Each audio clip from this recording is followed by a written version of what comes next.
أوقاتكم جميعا، يسعدكم ويسعد كل أحبابكم. اليوم بدي أعمل غدا جوانح بالفرن ومع شوية صدر دجاج، كيلو جوانح وشي 200 جرام صدر دجاج. هاي التتبيلة اللي بدي أعطيكم إياها بتصير لكل الدجاج، يعني الدجاج بالفرن. أول شي هون لقلكن المقادير كلياتها. عندي هون معلقة دبس بندورة ومعلقة دبس فليفلة حلوة، واللي بيحب حد في يضيفها حدي وحلوة. معلقة بودرة ثوم، بودرة بصل، بودرة ثوم. وعندنا هون معلقة صغيرة كاري، ومعلقة نص معلقة صغيرة كركم. وعندنا هون زنجبيل بودرة معلقة صغيرة، معلقة صغيرة ثوم عادي مدقوق، مكعب ماجي، فينا نضيف بودرة ماجي بداله. في معلقة صغيرة كزبرة، نص معلقة قرفة، ومعلقة صغيرة فلفل أسود. في هون 3 معالق لبن، وفي كاسة شاي زيت، فينا نحط زيت أبيض أو زيت زيتون، معلقتين كبار خل، أي نوع خل عندك موجود فيك تستعمليه. ليمونة وسط، يعني نص كاسة شاي ليمون. وهي المقادير، ومعلقتين ملح. هلا أول شي بنستعمل المنحاط، نحط البهارات الجافة. عندي هون كلياتها، بحطها كلياتها هون. هلا أي نوع بهار مو موجود فيكن تستغنوا عنه، بس الأساسيات هي الكركم والكاري ودبس الفليفلة ودبس البندورة والثوم الأخضر الفريش والمقادير السائلة. أي نوع بهار مو موجود فيكن تستغنوا عنه، مثل البودرة البصل وبودرة الثوم فيكن تستغنوا عنه. اللي ما بيحب القرفة فيه، بس الزنجبيل والكركم والكاري شيء أساسية. هلا هون خلطهم، وبضيف معلقة دبس الفليفلة، دبس البندورة، وبضيف الثوم. هلا مكعب الماجي مشان يدوب معي بحطه بنطفة مي سخنة. وهذا ليمون، خل. الليمون بيعطيه طراوة، والخل بيخليه يستوي أسرع. هاي اسمها تخميرة الدجاج.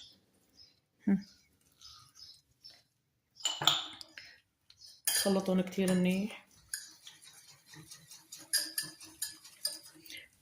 لا ننسى الملح، معلقة ونص كافي، لأنه نحنا عنا دبس الفليفل ودبس البندورة مملح، وفي الماجي في نسبة ملح، واللي ما بيحب يحط ماجي بلا، بس كمان بيعطي طعمه. مكعب مرقة دجاج. هلا رح أدوبه بكاسة من هدول الكاسات بمي سخنة.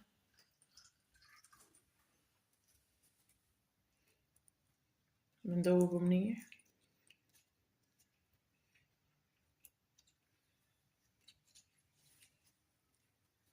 تمام هيك.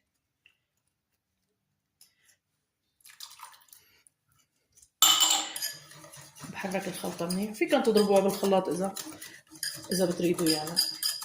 عندك بابريكا فيك تحطي، عندك أوريجانو يابس بودرة فيك تحطي، بس أحسن شي هدول.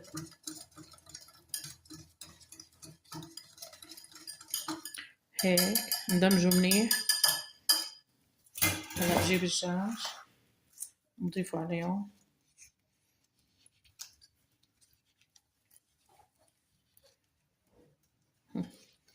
نضيف الدجاج،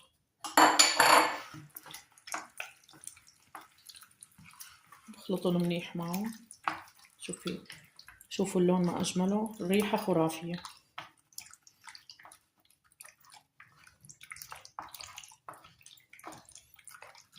هيك تتبيلة الدجاج. هلا بغطيها بكيس، بحطها بالبراد يعني أقل شيء فيكي مثلا، هلا صدور الدجاج ما بدها نقع كتير ولا الجوانح، من الساعتين تقريبا للأربع ساعات، بس إذا فخات كاملة أو دجاجة كاملة الأفضل من قبل بيوم هاي الخلطة. أو من الصبح بدك تعمليها على الغداء، فيك من الصبح بكير تخلطيها وتقيميها على جنب. بشوف اللون والريحة بتجنن. هلأ رح غطيها وخمرها وبرجع لكم بالمرحلة الثانية. حبايبي أنا البطاطا بدي أعمل صينية بطاطا بالفرن، ما خبرتكم بأول الفيديو. رح قشر البطاطا، كمية البطاطا حسب ما بترغبوا انتو. نقشر البطاطا بهاي الطريقة، وأنا يعني بقليها والله قبل ما أحطها بالفرن، لأنه بتبين أطيب، هيك بحس إنه بتطلع أطيب وهي مقلية. قشر كل الكمية وبرجع لكم. وهلا قشرت البطاطا، رح افرمها بهاي الشكل، يعني لا سميكة ولا رفيعة كتير، وسط بهذا الارتفاع.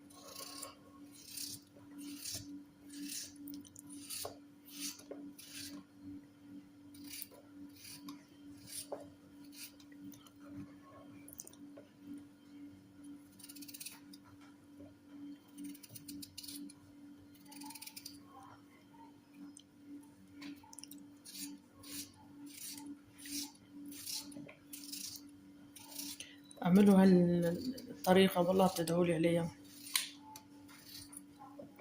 يعني عن جد خرافية، يعني قريبة من الدجاجة المسحة.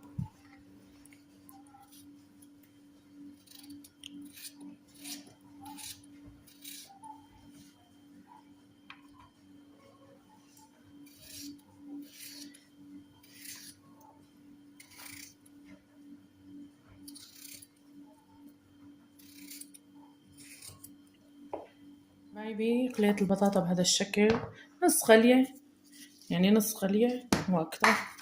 هلا هون بضيف الدجاج عليها. هلا هي نية بتستوي مع بعضها، بس للأمانة يعني جوزي ما بياكلها، بيخلي كأنها مسلوخة. هلا ضفنا هون الدجاج عليها. هلا بياخد من تتبيلة بعضه. ضفت الدجاج، هلا بتبلون هيك.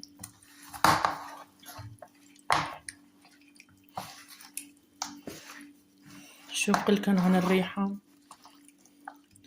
بتشهي. هلا بنتبلها هيك. هلا انا ما ضفتها مي، هي هلا الدجاج هلا بنزل هيك شوية مي، لا بضيف لها نص كاسة انه.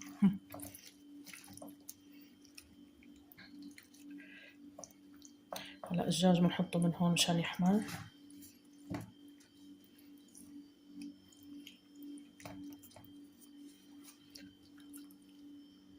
وهلا حبايبي سطرتها بهذا الشكل، رتبتها. رح احط لها شوية مي،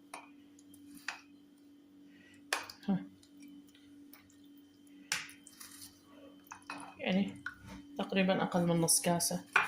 وهلا بدخلها الفرن حامي محميته قبل بنص ساعة، ومن فوق ومن تحت، بشوفك النتيجة النهائية وبقول لكم قديش أخذت معي وقت. اسمعوا هالصوت،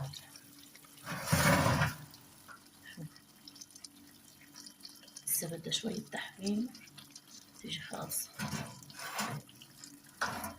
شي خرافي.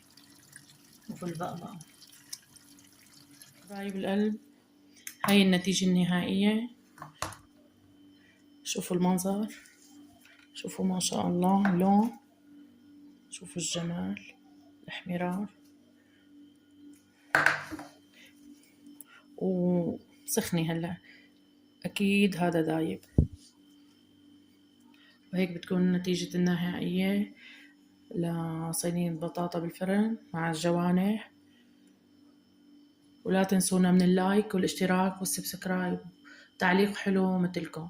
اشتركوا بالقناة فضلا ليس أمر.